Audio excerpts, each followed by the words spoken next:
instrumentation, and there are many observations is going on in Antarctica, like observation about the atmosphere. We take it from balloon sonde, and we try to see the various temperature and ozone and all other things up to 25 kilometers or so. Then while going, we deploy some of the drifters.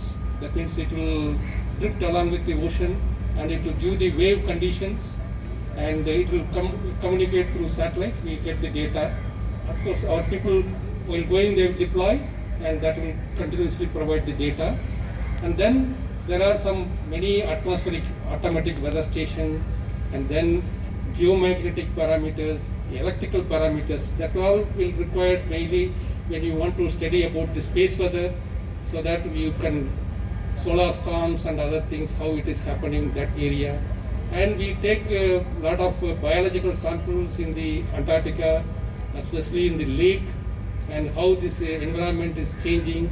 So also we monitor the aerosols and pollution level in Antarctica, because nowadays it is reaching to Antarctica also, very minimal, but how much it is reaching there, all this in this one.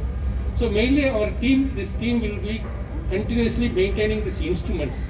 Somebody pointed out, we have started in 1981. We started with the twofold. One is for science.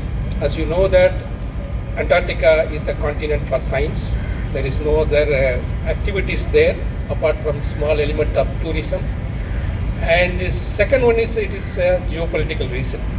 So we want to keep our India flag in Antarctica, and as you know that Antarctica is no country own it. So we want to, those who want to do science in Antarctica are welcome.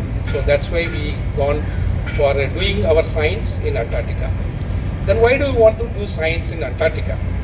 Of course, there are again, it is the threefold. One is climate change, and as you all know that the climate change, of course, this pandemic is a short-term disaster, like a short-term phenomena. It is a problem for us, but the climate change is the slow poisonous things. It is a long-term disaster. It will come to the mankind.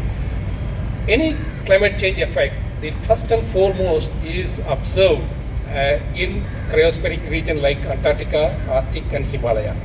So that is the first place where the signatures of climate change is noticed.